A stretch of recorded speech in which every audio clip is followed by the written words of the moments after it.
Yeah. Now, one of the things that you put together, and we got an example of this on my blog, which is pulled from the Gone Fishing Workshop, which you also did a little bit in one of our seminars. But we've put your book. I don't know what you call it. You have continuity your book. continuity book. And what is that? And because people can go and click on it and download the PDF and have a look at it. Right. Well, a continuity book is a record really of you make up as you shoot of what anybody wore in any given scene and how they wore it and what they did. So it's a written account, but it's also supported by photographs, so that when you shoot out a sequence, as inevitably people do, you're going to know that so wore this green coat in this, and then they took it off in that scene, and something else happened, you know, or whatever. But you can check back and say they wore that, and then they're going to change into that because we're now shooting day 3 or whatever it's going to be, or this particular scene when, you know, something falls on his head and he's got something all over him, you know. Right, and of course, in case, you know, typically what might happen on a low-budget film is you shoot and you go back for reshoots, but maybe that crew member isn't available, that costume designer's gone on to something else, so who knows what? So that becomes a document for your reshoots. Absolutely, yeah. So it's an essential thing to get right. It is essential thing to get right, yeah.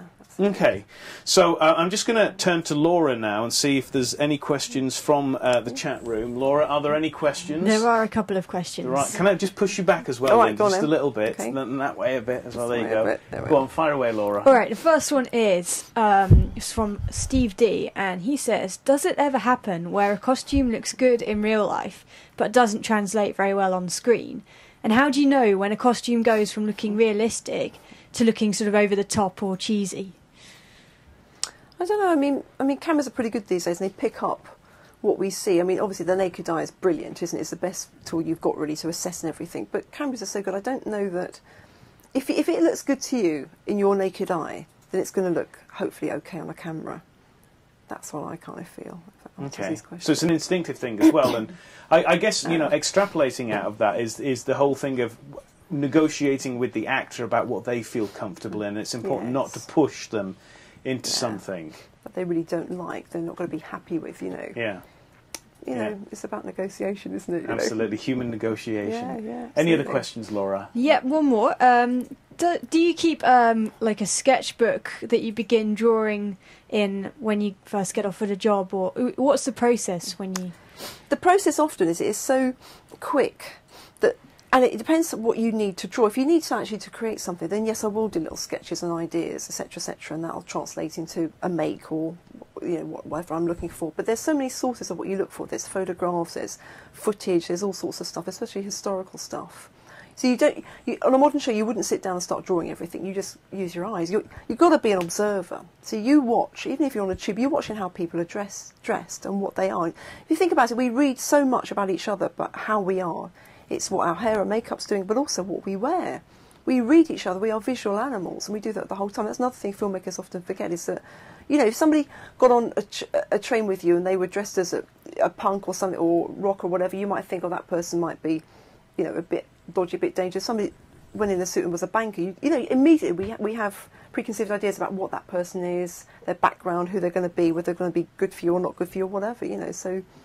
And your job is to, you know, to do the broad strokes, but also the subtlety as well of that, because, you know, to have somebody managing that and thinking about that while the director's thinking about other big broad strokes, that's a really great relief. Yes, to know that, you know, the director's got that covered because you've got it covered. Yeah, that's right. That's what you're part of your job. You're part of a team, aren't you? Yeah. So you're bringing your inputs. You know, makeup's doing the same, design is doing the same. You know, and in an ideal world, you've chosen the right people.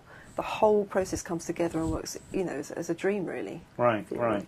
In theory. Any other questions, Laura? I've got a question for you. Oh gosh. Go on then. This is from a guy called Adam, and he wants to know, do you think of yourself as more of a natural producer or a director?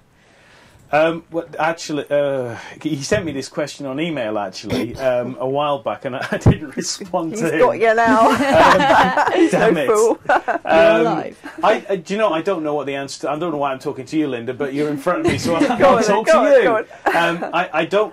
I do know I don't like producing. I don't enjoy it as much as I enjoy directing and storytelling. I do know that that I do have an ability to produce, but I have to say that any good director I know also has that ability as well. I mean, there's some who not quite as determined, but for me, I see producing and directing as being very interwoven. That you can't separate the two, and I need my ability to hustle that thing that I need. And you know, certainly on Gone Fishing, there were times when the production team had a problem, and I literally remember picking up the phone and saying, "Let me call them right now. There's all the actors there. I'll get it done." You're directing, Chris. Yeah, but so I don't know whether, you know, that answers his question. But you certainly get a buzz when you direct. I've seen. Yeah, there is something about, there's a magic that you get in directing that's. It's really hard to explain. I remember Lucia, my girlfriend, being amazed when she was at the premiere of Gone Fishing. She turned to me and she said, "I remember the day that you turned to me and said, I've got this idea about a guy and a little boy going fishing, and I thought you were crackers." And here we are. It came out of your head onto a page. You got some money, you got some actors, and, you know, sure, Ivan helped with you know, the producing, and Vernon shot it, and all of that stuff, that machinery came together, and we created this thing that people could then experience. And for me, that's the thing that keeps me going, is the knowledge that there is an audience, and the ability to present to an audience and have that feedback is the magic. That's, for me, it's just an illusion. It's like, I loved magic tricks as a kid, and it all kind of comes out of that. So I've gone off on a tangent. Don't know whether I've answered this question. I've given myself way too long to talk about it. Any other final questions for Linda, or are we... I could ask one more, okay. Which is, what is the most difficult costume that you've ever had to design? Anything Chris has thrown at me. We'll stop. I don't know, really.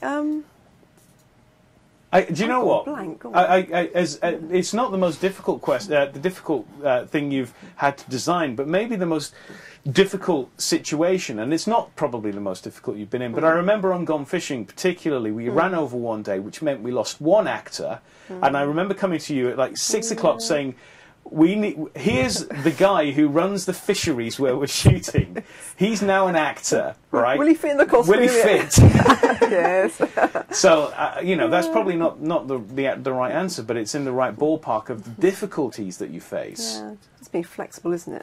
And thinking on the sixpence, turning on the sixpence and thinking solutions. It's all about solutions. Yeah. And one of the things I've seen with the costume department that is magic as well is the moment you bring an actor or a performer, or even in the case of Gone Fishing, it was a non-actor, and you say, put this on, and I'm going to tweak you, and I'm going to touch you and brush you, and you know, and it's almost like they're putting on another skin, and they kind of they breathe into the part and they become it, and it almost gives them confidence.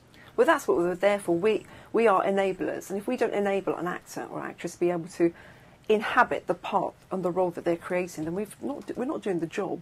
Yeah. You know, even if it's the simplest frock or something very, very complex, you know, if we don't help them transcend and get into who they should be, then, you know, we've lost, really, haven't we? Well, Linda, I'm going to end on last couple of questions that I ask everyone. What are the common mistakes that you see with low-budget filmmakers?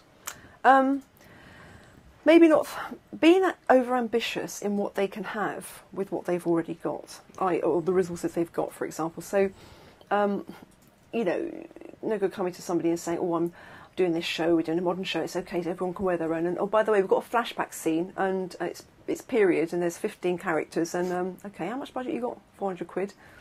Fine." You know, it's being realistic. Go and do a bit of research, find out just how much costumes do cost to hire, etc., etc., and maybe then, you know, excuse the analogy, cutting your cloth to be realistic, to suit that, so you're not disappointed in thinking that there's that tree at the bottom of the garden some designer's got. We'll start sending you magical seeds that will hopefully get you through the problems.